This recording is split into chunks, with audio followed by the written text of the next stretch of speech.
Welcome to the Instagram Stories. I'm your host, Daniel Hill. Did you catch that I did a weekend episode? I'm really working on that. All right, let's get into it. On Mondays, we do Mosseri Monday, which is when we consider what head of Instagram, Adam Mosseri, shared on his Ask Me Anything story on Friday. I'm going to start with my favorite question. Let's get right into it. The question is, any special tips for small businesses? Here's his answer. The key is to be super intentional about what you want to get out of Instagram. So you're trying to acquire customers, tell your story, facilitate transactions, and then make sure you evaluate all you do through that lens. Although I agree with what he said, I also think it's important if you're a small business owner or you're in charge of a social media account for a small business to really think in context of how many followers you actually need in order to be successful. If you operate a business in a town of 10,000 people or 100,000 people, I don't think you necessarily need to expect to have 10,000 followers or even 100,000 followers if those are the size of your towns. I think you want to focus on what percentage of people in your town need to know about you and keep updated on what you're doing on a regular basis in order for you to be successful.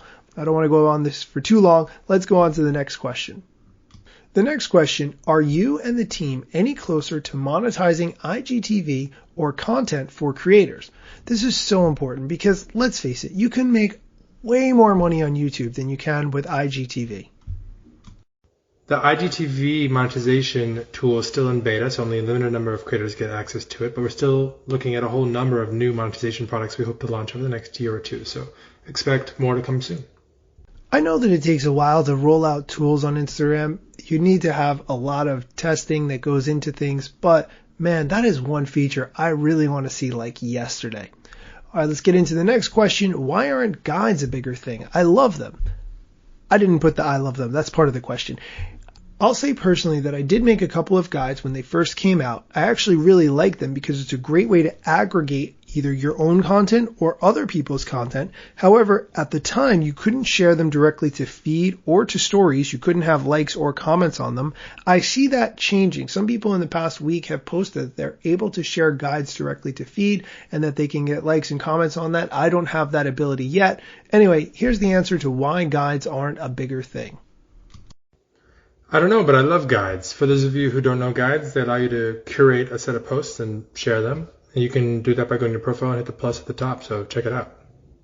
Okay, that's it for today's show. Come back tomorrow for more Instagram news, tips, tricks, and much, much more. Tomorrow we're going to be doing a big review of Alessandro Paluzzi's Twitter account because he's been posting a ton of stuff that he's been finding inside the Instagram app. They're like a lot of little hits, so I'm thinking I'll just combine them once a week and we'll just catch up on all of them. That's my plan. We'll see how it goes. Come back tomorrow for that.